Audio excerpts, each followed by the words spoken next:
back to our Kannada vlogs from USA. So India Kannada vlogs. Happy birthday, Bangaru. Thank you. Happy birthday. Thank you. Enjoy your day, Bangaru. 2015 ಜನವರಿ 28ಕ್ಕೆ ನನ್ನ ಮಗಳು ಹುಟ್ಟಿದ್ದು.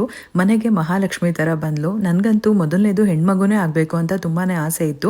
ದೇವರಲ್ಲೆಲ್ಲ ಅದನ್ನೇ ಕೇಳ್ಕೊತಾ ಇದ್ದೆ. ಅನ್ಕೊಂಡಂಗೆ ಮೊದಲನೇ ಮಗು ಹೆಣ್ಮಗುನೇ ಹುಟ್ಟಿತು.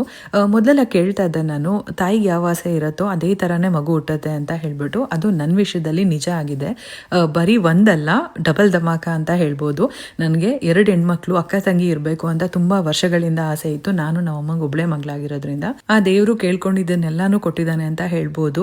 ನಮ್ದು ಲವ್ ಮ್ಯಾರೇಜು. ಲೈಫು ಸಿಂಪಲ್ ಆಗೇ ಹೋಗ್ತಾ ಇತ್ತು. ಆದ್ರೆ ನನ್ನ ದೊಡ್ಡ ಮಗಳು ಹುಟ್ಟಿದ ಮೇಲೆ ಅದೃಷ್ಟ ಬದಲಾಯಿತೋ ಅಥವಾ ನಮ್ಮ ನಿರ್ಧಾರಗಳು ಬದಲಾಯಿತೋ ಗೊತ್ತಿಲ್ಲ. ಹೆಣ್ಮಗು ಅಂತ ಜವಾಬ್ದಾರಿ ಜಾಸ್ತಿ ಆಯ್ತು. ಅವತ್ತಿಂದ ಹಿಂದಕ್ಕೆ ತಿರುಗಿ ನೋಡಿದ್ದೇ ಇಲ್ಲ. ಹಂತವಾಗಿ ಮೇಲ್ ಬಂದ್ವಿ. ಇನ್ನು ನನ್ನ ಚಿಕ್ಕ ಮಗಳು ಹುಟ್ಟಿದ ಮೇಲೆ ಅದೃಷ್ಟ ಡಬಲ್ ಆಯ್ತು ಅಂತ ಹೇಳ್ಬೋದು. ನಿಮ್ಮೆಲ್ಲರ ಬರ್ತ್ಡೇ ವಿಶಸ್. ನನಗೆ ವಿಶ್ ಮಾಡಿದ್ದಕ್ಕೆ ಎಲ್ಲರೂ ಬಂಗಾರು ಹ್ಯಾಪಿ ಬರ್ಡೇ, ಬಂಗಾರ ಹ್ಯಾಪಿ ಬರ್ಡೇ ಅಂತ ಎಲ್ಲರೂ ವಿಶ್ ಮಾಡಿದ್ದಾರೆ. ದೇವ್ರು ಒಳ್ಳೇದು ಮಾಡಲಿ ಅಂತ. ನನ್ನ ಮಗಳು 10ನೇ ವರ್ಷದ ಬರ್ತಡೆಗೆ ನೀವೆಲ್ಲರೂ ವಿಶ್ ಮಾಡಿದಕ್ಕೆ ಮತ್ತೊಮ್ಮೆ ಥ್ಯಾಂಕ್ ಯು. ನನ್ನ ಮಗಳಿಗೆ ಸೆಲೆಬ್ರೇಷನ್ಸ್ ಅಂದ್ರೆ ಅಷ್ಟು ಇಷ್ಟ ಆಗಲ್ಲ. ಹಾಗಾಗಿ ಇಂಡಿಯಾ ಟೈಮಲ್ಲಿ ಒಂದು ಸಿಂಪಲ್ ಆಗಿ ಕೇಕ್ ಕಟ್ ಮಾಡಿದ್ಲು. ನೆಕ್ಸ್ಟ್ ಡೇ ಬೆಳಗ್ಗೆ ಸ್ಕೂಲ್ಗೆ ಫ್ರೆಂಡ್ಸ್ಗೆಲ್ಲ ಕಪ್ ಕೇಕ್ ತೊಗೊಂಡು ಹೋಗ್ತಿದ್ದಾಳೆ ಅಮೆರಿಕಾ ಟೈಮಲ್ಲಿ.